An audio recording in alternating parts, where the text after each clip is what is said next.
Welcome to Chillin' 101. We hope this video helps. In this video, I will show how to make salmon jigs using an easy method. First, ensure you have all your materials ready, including lead, sturdy hooks, and vibrant paint.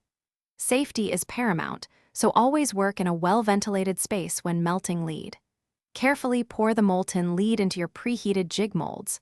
This initial step forms the core of your custom salmon jig, setting the foundation for a successful fishing lure. Once the lead has cooled and solidified, carefully remove the jig bodies from their molds.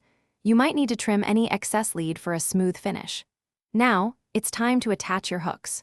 Choose high-quality, sharp hooks appropriate for salmon fishing. Ensure they are firmly secured to the jig body, as this connection is crucial for landing those big fish. A strong attachment prevents lost catches. With your hooks attached, it's time for the fun part: painting. First, clean the jig surface to ensure paint adheres properly. Use bright, contrasting colors that are known to attract salmon, such as chartreuse, pink, or blue. Apply several thin coats for the best coverage and finish. Finally, add a durable clear coat to protect your paint job and give your jigs an appealing, glossy look that will last many fishing trips.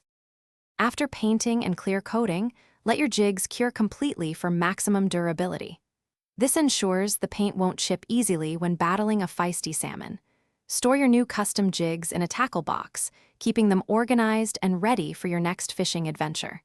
Remember to check the description for a link to the Oala water bottle and other great deals. Now you're all set to hit the water with your handmade, effective salmon jigs and hopefully reel in some impressive catches. Thanks for watching. Consider subscribing if we helped you.